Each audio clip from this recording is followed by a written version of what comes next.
Good morning friends. बहुत सारे questions आ रहे रहेंगे आज दिमाग में कि यार पढ़ाई कर रहा हूँ, सही हो रही है या कुछ याद नहीं आ रहा है, कुछ कम पढ़ रहा है, याद कर रहा हूँ लेकिन लिखते नहीं आ रहा है ना दिमाग में क्वेश्चंस। आप सभी के दिमाग में क्वेश्चंस आ रहे होंगे आज भी, मेरे भी दिमाग में आते थे ऐसे क्वेश्चंस। मेरे दोस्त कोई बुक अलग रेफ़र कर रहा है, मैं कुछ अलग बुक रेफ़र कर रहा हूँ, यार क्वेश्चन कौन सी बुक में से आने वाला है, या इंस्टीट्यूट का मॉडल देखूँ नहीं देखूँ, क्या करूँ। मेरे भी दिमाग में ऐसे क्वेश्चंस आते थे जब मैं मेरी पढ़ाई करता था उन दिनों। सो आई थॉट कि ये सारे क्वेश्चंस के बीच क्यों ना हम लोग असेस करें हमारी एग्ज़ामिनेशन की प्रिपरेशंस, कि are we doing exam preparation correctly.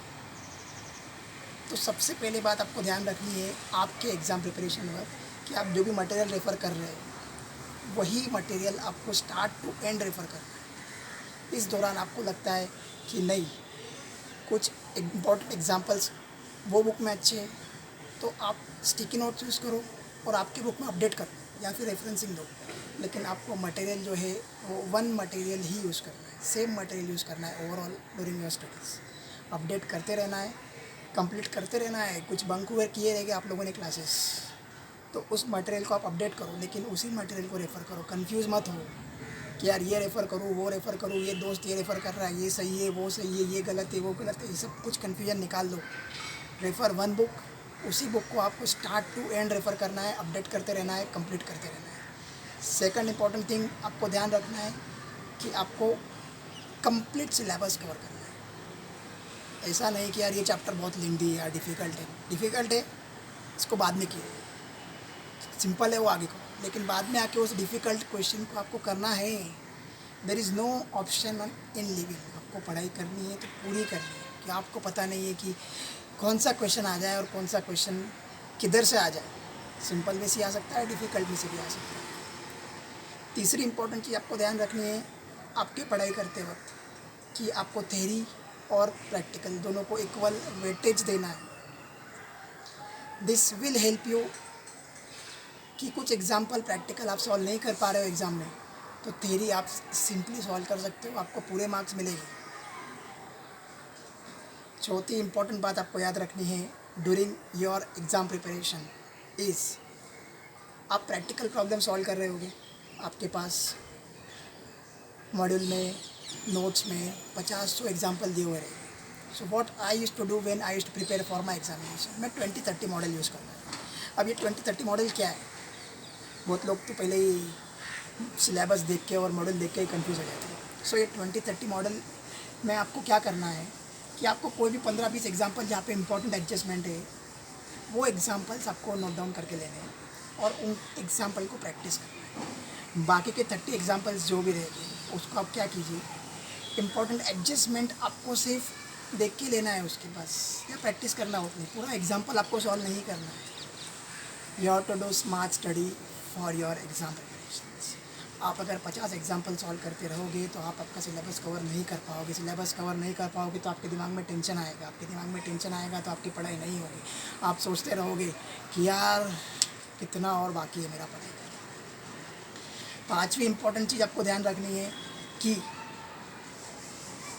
ये मैं असेस करता था अपनी पढ़ाई करते वक्त कि मेरी पढ़ाई किस लेवल तक हुई। तो मैं क्या करता था कि एक ओपन बुक एग्ज़ामिनेशन जिस तरह से होता है वैसे मैं एक पेपर लेता हूँ, उस पेपर को क्वेश्चंस के सारे आंसर्स में पढ़ लेता हूँ और पढ़ने के बाद एक आधा घंटा पढ़ने के बाद क्लोज बुक एग्ज़ामिनेशन की तरह मैं उसे सॉल्व करता था अंडर ऑल एग्ज़ाम कंडीशंस। अभी पेपर नोन है, मुझे पता है, तो यार मुझे लिखते आना चाहिए ना इसे। तो ये करते वक्त मुझे पता चला कि यार कुछ क्वेश्चंस मुझे लिखते ही नहीं आ रहे हैं, कुछ जगह पे 2 लाइन याद आ रही है, तीसरी लाइन भूल जा रहा हूँ। कुछ जगह पे लगा कि यार इसके आगे क्या आएगा, टाइम जा रहा है, ख़त्म नहीं हो रहा है। तो ये पेपर आपको पता था ना, ये पेपर आपका 2.5 घंटे 2.25 घंटे में ख़त्म हो जाना चाहिए था, लेकिन ये पेपर आपका 3.5-4 घंटे में भी ख़त्म नहीं हुआ। ये मेरे साथ हुआ है। एंड देन प्रैक्टिस करते करते करते करते एक स्टेज पे ऐसे सिचुएशन आई कि मेरा पेपर 2.5 पौने 3 घंटे में ख़त्म हो गया है, नोन पेपर में ख़त्म कर पा रहा था। सो अननोन पेपर आपका ख़त्म हो सकता है, इसके लिए you can assess by using this technique. बहुत लोग मॉक टेस्ट रेफ़र करते हैं। So instead of, I am not saying you should not go for mock test, but before going for mock test at least आप आपके घर में एक बार ही practice करके, ये आपको बहुत हेल्पफुल होगा। This has help me a lot during my exam days. तो आपको हेल्पफुल होगा ही होगा, ये इंपॉर्टेंट है। और छठी इंपॉर्टेंट बात आपको याद रखनी है कि आपको ये पेपर जब लिखते हो, you have to write to the point. आपको इस तरह से लिखना है आपके आंसर्स कि वो सेल्फ एक्सप्लेनेटरी हो और एग्जामिनर को समझने में दिक्कत ना हो। आपको हिस्ट्री, जोग्राफी सब कुछ इसमें नहीं लिखना है, बीकॉम की तरह पेपर लिखना नहीं है। आपको important points, to the point, exam point question लिखना है। तो होप ये 6 बातें आप याद रखोगे। जो पढ़ाई कर रहे हैं, जो पढ़ाई करने वाले हैं, ये 6 बातों को ध्यान रख के आप पढ़ाई करोगे, ठीक है। आप सभी लोग घर पे सेफ हो, सुरक्षित हो। हमारे पीएम ने जो 7 बातें कही है उसका इम्पोर्टेंटली ध्यान रखिए ड्यूरिंग दिस लॉकडाउन पीरियड। घर बैठो इंडिया, सुरक्षित India, stay safe, stay home.